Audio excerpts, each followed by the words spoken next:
В некоторых районах Кыргызстана и в самом Бишкеке с завтрашнего дня вводится комендантский час. Как он будет действовать, кого это касается и что ждет нарушителей? Гражданина будет установлена личность, будет задержан до окончания комендантского часа. В Казахстане чиновники уточнили, кому именно полагается финансовая помощь от государства. Спойлер, далеко не всем. А в Алматы тем временем жители обращают внимание на улучшение экологической ситуации. Без смога стали видны горы. Алматушечка хоть отдохнет немного, подышит, ее хоть почистят, хоть зелененькая постоит какое-то время. В прямом эфире информационная программа «Настоящее время. Азия» в бишкекской студии. Я Шавкат Тургаев. Здравствуйте. В Кыргызстане за сутки количество заболевших коронавирусом возросло более чем в 2 раза. Теперь их стало 42. Среди них есть и дети до года. С 25 марта по 15 апреля в 3 городах и 3 районах Кыргызстана вводится режим чрезвычайного положения. На территории всех 6 населенных пунктов с завтрашнего дня также будет действовать комендантский час. Что это означает для граждан, что можно и чего нельзя делать в режиме ЧП? Дарья Тимофеева даст разъяснение на самый распространенный вопрос. Режим чрезвычайного положения завтра будет введен в 3 городах – Бишкеке, Аше и Джалабаде, а также в 3 районах южных областей – на Акатском, Карасуйском и Сузакском. На всех этих территориях уже выявлены зараженные коронавирусом кыргызстанцы. Согласно закону, чрезвычайное положение вводится при возникновении кризисных ситуаций. Эпидемия входит в их число. В условиях ЧП власти могут ограничивать права и свободы граждан и даже возлагать на них дополнительные обязанности. Главным ограничением для кыргызстанцев с завтрашнего дня станет комендантский час. С 20:00 и до 7 утра все жители территорий, где введен режим ЧП, должны оставаться дома. Передвижение людей и транспортных средств запрещено, за исключением сотрудников силовых структур, медработников и грузовых автомобилей, перевозящих продукты. За нарушение порядка предусмотрена административная или уголовная ответственность. Если у гражданина будет установлена личность, будет задержан до окончания комендантского часа, задержан, доставлен в органы внутренних дел. Если же его личность не установлена, закон нам позволяет держать до 3 суток. Во время режима чрезвычайного положения будут работать продуктовые рынки, продовольственные магазины, аптеки, больницы, банки, а также общественный транспорт в ограниченном количестве. Большую часть госучреждений планируется перевести на удаленную работу. В дневное время граждан просят покидать жилища только в случае острой необходимости. Что общественный транспорт будет работать с 7:00 до 19:00. Такси будет. Мы будем ставить вопрос о том, чтобы наши, граждане, осуществляющие частный извоз, проходили процедуру дезинфекции. Если такого не будет, мы будем принимать меры. Во время ЧП перемещение между регионами республики ограничено. На въезде и выезде из областей выставлены блокпосты. Прекращены внутренние авиарейсы. Всем иностранным гражданам и гостям предписано покинуть территории, где вводится режим чрезвычайного положения, сегодня до полуночи. Дарья Тимофеева, Самат Алышбаев. «Настоящее время. Азия», Кыргызстан, Бишкек. Итак, в Бишкеке и других регионах Кыргызстана скоро наступит комендантский час. Чем живет столица в эти минуты, узнаем у нашего корреспондента Джибек Бигалиевой. Джибек, привет. Я вижу, ты сейчас находишься возле мечети. Какая обстановка в городе и много ли людей на улицах? Как они себя ведут? Привет, Шавкат. Обстановка в городе очень спокойная, людей на улицах почти нет. Но даже те, которые есть, ходят в основном без масок. И несмотря на то, что комендантский час вступит в силу только завтра, уже сейчас в городе закрыты кафе, магазины, работают только продуктовые супермаркеты. И, по всей видимости, завтра в это время, уже после 8 вечера, мы уже не сможем вот так вот на улице выходить в лайв.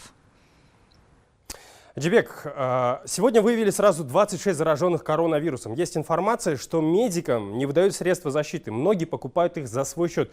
Много ли таких случаев? Расскажи, пожалуйста. Ну, таких случаев действительно очень много. Еще вчера мы делали об этом подробный материал и о том, что врачи в зонах обсервации, вообще в карантине, работают без какой-либо защиты. Написали многие наши коллеги в Минздраве на это, лишь развели руками. Респираторов, спецодежды, даже обычных масок катастрофически не хватает. Некоторые врачи, опасаясь за свое здоровье, даже отказываются посещать людей, которые находятся на домашнем карантине. И хуже всего дело обстоит на юге страны, где выявили наибольшее количество зараженных. Вот что нам на условиях анонимности рассказала врач из города Ош. Многие наши медики из разных регионов звонили и писали в нашу редакцию, и одна из них вот согласилась рассказать нам о том, как они работают в эти дни. Маски свои. Никакой защиты нет. Без одежды нет. Просто в обычных медицинских костюмах принимаем больных. В халатах, костюмах, хир-форма называется. Хир-висящая форма. Городской роддом приспособили для приема контактных больных, в общем, корона. Все другие больные поступают к нам. Недолие, беременные, розовенцы. А теперь кто даст гарантию, что с города не поступят такие больные? Никто не даст гарантию. И тем более 3 области, все сюда поступают. Сейчас будет у нас еще хуже. Скученности будет 3 раза, 2 раза больше.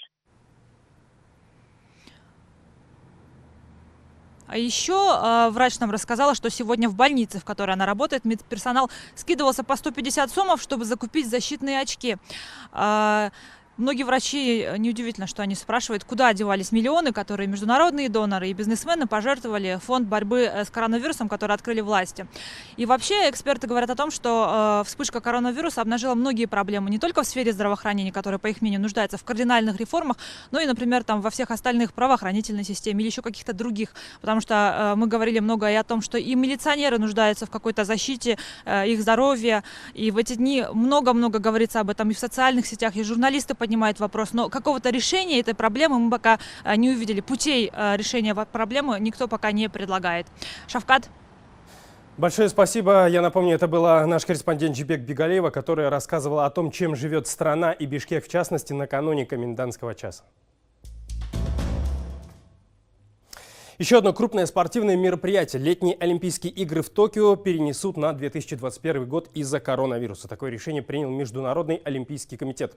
Глава МОК Томас Бах согласился с премьер-министром Японии Синдзо Абе, который ранее предложил перенести игры. Накануне о готовности отказаться от участия в Олимпиаде заявили сборные Канады, Австралии и Польши. США также просили МОК перенести игры. Олимпиада должна была пройти с 24 июля по 9 августа этого года. Это не первое крупное спортивное мероприятие, которое отменили или перенесли из-за коронавируса. 21 марта приняли решение об отмене чемпионата мира по хоккею в Швейцарии. Еще раньше стало известно о переносе чемпионата Европы по футболу на 2021 год. На единовременную выплату из-за чрезвычайного положения казахстанцы могут не рассчитывать. Об этом сегодня заявили власти страны. Деньгами помогут только тем, кто лишился дохода. Правда, чиновники еще не знают, каким образом будут определять таких людей. Сколько потребуется времени на решение этой проблемы, об этом мы узнаем у нашего корреспондента в Нур-Султане Ернура Дозжанова. Ернур, привет. Когда правительство уже начнет выплачивать деньги потерявшим работу гражданам, что конкретно об этом говорят власти?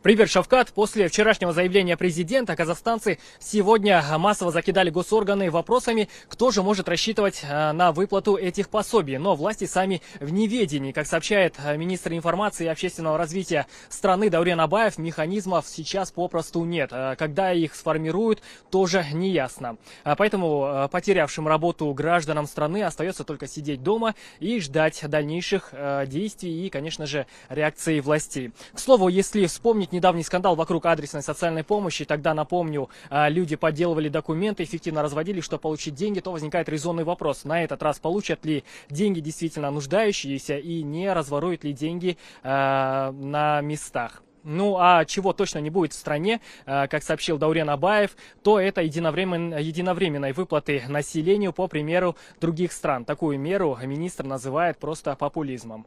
Дальше предлагаю послушать его отрывок из его речи. Мы понимаем, почему такая мера популярна в народе, но ее эффект краткосрочен. Это не системная мера.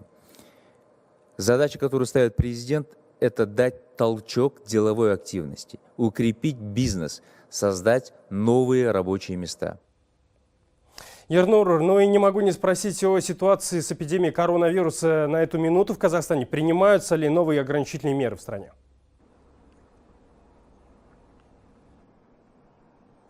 Шавкат, к этому часу количество зараженных коронавирусом в стране достигло 68 человек. Новые меры безопасности коснулись вооруженных сил. Власти приостановили призыв в армию. Также подольше задержаться в казармах придется прошлогодним призывникам. Увольняться с воинской службы также запрещено.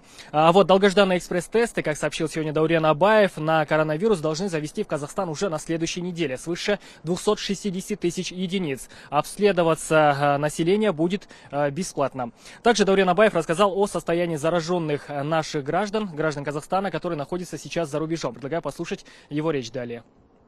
Состояние нашего гражданина, заболевшего коронавирусом в Германии, улучшилось. Его уже выписали из больницы. Сейчас он находится на карантине под наблюдением немецких врачей уже. В Венгрии состояние нашей гражданки удовлетворительное, проходит курс лечения в больнице. Наши дипломаты на связи с ней и с врачами. Также сегодня власти заявили, что больше не будут эвакуировать казахстанцев, которые застряли за рубежом. Как сообщили сегодня в Комитете по чрезвычайным ситуациям, раз эти люди смогли позволить себе заграничный отпуск, то и возвращаться на родину они теперь должны за свой счет. Поэтому никто им помогать больше не будет. Большое спасибо. Я напомню, на прямой связи из Нур-Султана был наш корреспондент Ернур Дожанов. Он рассказывал о ситуации с коронавирусом в Казахстане и, в частности, в Нур-Султане. Всего доброго, до свидания. Алматинцы отмечают, что во время карантина воздух в городе стал значительно чище. Жители южной столицы Казахстана считают, что это произошло из-за отсутствия большого количества автотранспорта. Но у экспертов на этот счет совсем другое мнение. Шалпан Разбеков продолжит. С начала карантина в Алматы город покинули более 15 тысяч машин, из-за чего в мегаполисе тут же пропали заторы на дорогах. Некоторые жители южной столицы отмечают, что за несколько дней карантина воздух здесь значительно улучшился. Говорят, что благодаря отсутствию транспорта приезжих люди стали видеть горы четко. Многие немедленно бросились фотографировать редкие виды города без смога. Не было бы счастья, да несчастье помогло. Коренные алматинцы поймут. Алматушечка хоть отдохнет немного, подышит, ее хоть почистят, хоть зелененькая постоит какое-то время. Есть такое, но все равно народ жалко. Многие остались без работы. Однако алматинский экоактивист Павел Александров считает, что воздух стал более чистым совсем по другим причинам. Хотя и отсутствие 15 тысяч машин тоже внесло свой вклад. Павел собрал несколько датчиков полимеров, сам разместил их по городу, и сейчас они в режиме реального времени передают данные о содержании в атмосфере мелкодиспенсерных частиц. Именно они являются концентрированным маркером загрязнения воздуха. Основной причиной очищения атмосферы в Алматы является то, что в последние 3 дня шли дожди, дул сильный ветер, и именно эти атмосферные явления способствовали очищению воздушного бассейна города. Во-первых, во второй половине марта всегда становится теплее, и отопительные системы работают не в тех режимах, что зимой. И второй момент, что солнечные лучи, прогревающие поверхность Земли, способствуют лучшему рассеиванию загрязнений. Ну и, несомненно, сокращение количества автомобилей на дорогах тоже внесло свой небольшой вклад. О каких-либо изменениях в экологии с введением карантина в Алматы чиновники говорить пока не спешат. Более того, их даже немного раздражают вопросы по этой теме в специально созданном чате. Журналистов, задающих неудобные для них вопросы, они просто удаляют из беседы. При этом госслужащие заверили, что данные по атмосферному бассейну города есть, только пока они все еще подсчитываются. У алматинцев же на этот счет свое мнение. Мое мнение такое, вот кто помнит Алмату 70-х годов, да? Мы отлетели на 50 лет. Вот так же были пустые улицы, свободно, спокойно, немноголюдно и нормально. Вот кто не видел, вот сейчас можно кино снимать про 70-е годы. Загрязнений нету. Потом люди пусть отдохнут. Из минусов, наверное, то, что сейчас экономика у нас в плачевном состоянии находится, то, что много людей сейчас не могут работать. Из плюсов, наверное, да, экология чуть получше стала, загрязнение воздуха меньше. Тем временем Алматы полон других слухов. Якобы люди, оставшиеся за чертой города, пытаются нарушить карантин. Некоторые уверяют, что за небольшую плату военные на установленных блокпостах готовы пропустить желающих въехать в Алматы. На этом посту у него есть соучастник, иначе как он проведет? Да, на том посту у него соучастник военный парень, иначе как он его проведет? Не по воздуху же? Хоть кругом и стоят солдаты Национальной гвардии, в простонародье называемые муравьями, но они и есть слабое звено. Пацаны и солдатики за 1000 тенге или даже за пачку сигарет спокойно пропускают людей, правда озираясь по сторонам, нет ли поблизости командиров. В полиции же говорят, что тоже слышали о таких разговорах, но ни один из таких слухов не был подтвержден фактами. Поэтому авторов пришлось привлечь к ответственности. Были установлены авторы как минимум 5 таких сообщений. Сейчас они все привлечены к уголовной ответственности, потому что эти новости они формировали, вот эти посты писали, сидя дома. И почти каждый из них говорит, что было скучно, где-то слышал, я так подумал. и никаких достоверных фактов. Карантин в двух главных городах Казахстана – Нур-Султане и Алматы – начался 19 марта и продлится до 15 апреля. Но власти уже сейчас предупреждают, даты могут измениться, а также напоминают, что распространение слухов во время чрезвычайного положения карается законом вплоть до лишения свободы. Шолпан Уразбекова, Павел Энгельгард. В настоящее время Азия, Казахстан, Алматы. Вы смотрите программу «Азия». Переходим к новостям из Узбекистана. Там зафиксирован первый незавезенный случай заражения коронавирусом. Это 20-летняя жительница Ташкента. Об этом сообщили сегодня на брифинге в Ташкенте. Главный санитарный врач страны Бахром Алматов предположил, что девушка могла заразиться в общественном транспорте либо на рабочем месте. Она не контактировала с инфицированными, никто из ее родственников не въезжал за рубеж. Алматов также рассказал, как распространялся вирус в Узбекистане. По его словам, первая пациентка – врач частной клиники, и по прилете из Франции пригласила к себе домой 35 человек. Позднее у 13 из них обнаружили COVID-19. По одному адресу с ней проживают 10 человек. В одном самолете женщины летели, как сообщалось ранее, около 50 пассажиров. Половина из них остались в Ташкенте. На работе она общалась с 80 сотрудниками и 42 больными. Сотрудники контактировали с родственниками, знакомыми, совершали повседневные дела, посещали магазины, парикмахерские и рынки. А между тем, общее число зараженных коронавирусом в Узбекистане достигло 49 человек. Накануне правительство приняло постановление о дополнительных мерах по предотвращению распространения коронавирусной инфекции. Согласно этому документу, во время карантина узбекистанцам предоставят ряд послаблений. Отменят штрафы за просрочку коммунальных платежей, срок оплаты за телефон и интернет продлят на 2 месяца. В течение этого времени провайдер не имеет права отключать связь. С сегодняшнего дня власти закрыли все непродуктовые базары. А вот на рынках Таджикистана выросли цены практически на все продукты питания. По словам торговцев, это связано с ростом курса доллара в странах-импортерах и сокращением импорта продуктов. Как повлияет рост цен на простых таджикистанцев, в этом вопросе разбирался наш корреспондент в Душанбе Анушервон Арипов. На столичных базарах и рынках нет привычной толкотни. В начале марта после закрытия мечетей в стране стали говорить о появлении заболевших коронавирусом. И таджикистанцы немедленно стали закупаться впрок. Но сделать запасы смогли далеко не все. Малоимущие слои населения такой возможности лишены. Так что сегодняшний рост цен ударил именно по ним. Мне кажется, пока все хорошо, за ценами следят. У нас в стране работы нет, а цены космические. Людям нужны низкие цены сегодня. Я зарабатываю всего $50. Мне сейчас не хватает на жизнь.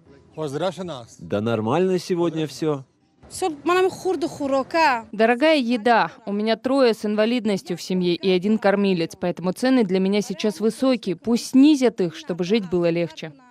По словам торговцев, на столичных рынках импорт продуктов питания сократился, а некоторые страны вообще перестали поставлять товары. Например, на рынках сегодня нет привычной в это время года пакистанской картошки, а из Китая вообще ничего не привозят. Большинство продуктов в стране импорт, так что цены выросли на все. Значительно подорожали только самые востребованные продукты. Та же мука выросла в цене на $3 за мешок, с 18 до $21.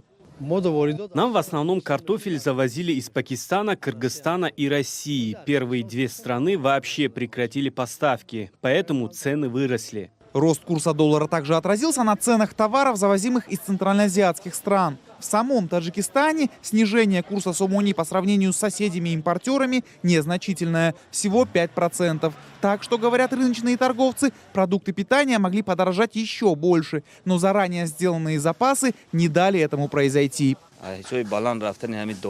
За счет повышения курса доллара у стран, экспортирующих товары, цены незначительно выросли. Сам товар есть, но люди уже закупили заранее все, и сейчас торговля очень вялая.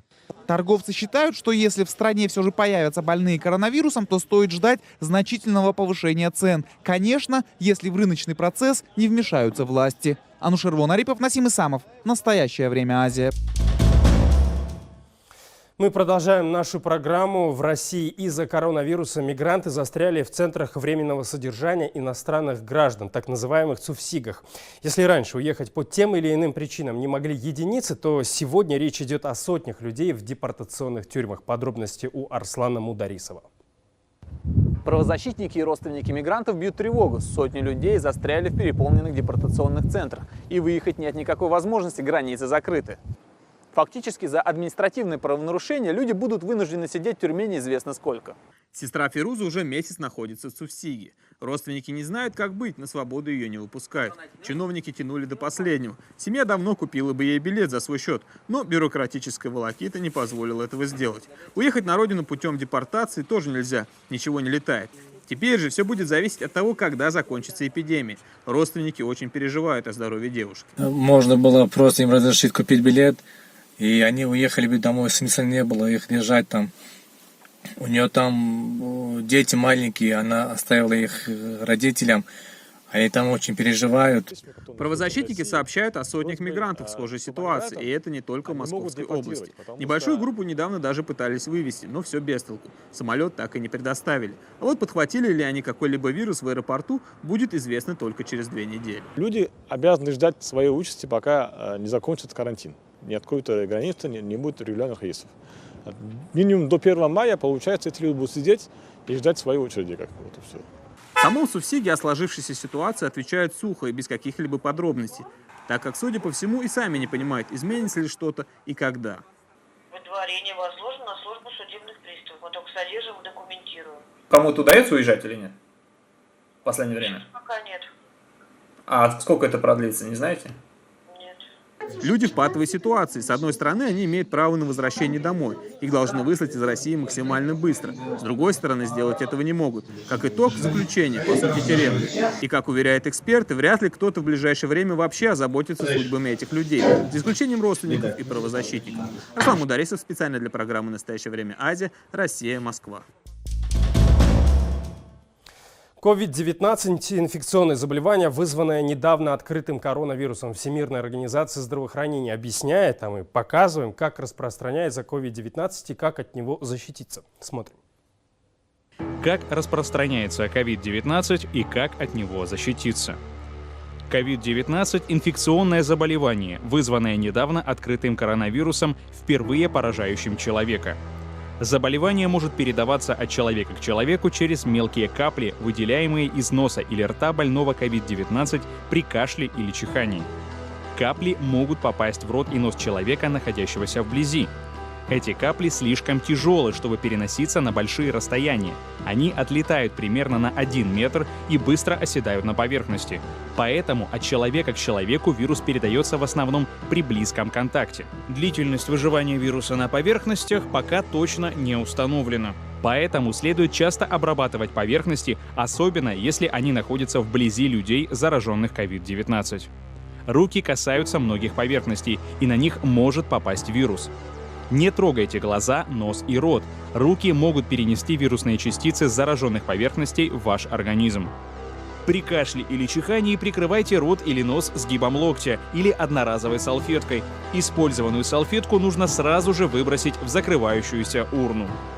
Чтобы предотвратить распространение коронавируса, регулярно обрабатывайте руки спиртосодержащим средством или мойте их с мылом.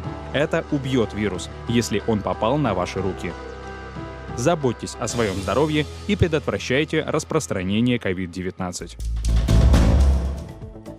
Вы смотрели программу «Азия». Смотрите нас в социальных сетях, в эфире своих национальных телеканалов и в прямом эфире круглосуточного телеканала «Настоящее время» в Ютубе. Мы встретимся с вами завтра. Всего доброго, до встречи.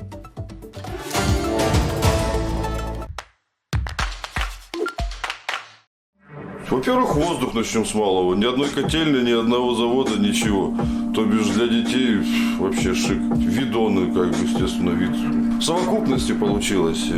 Камчатка засасывает. Геологи уже разведку сделали к 70-му году. И поняли, что мы действительно вот это село на горячих источниках. Обнаружили речки, ручейки с горячей, теплой водой.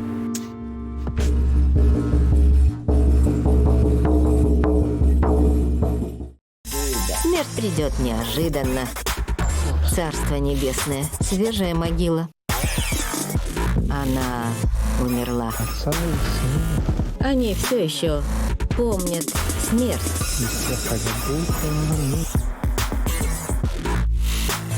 А водка осталась?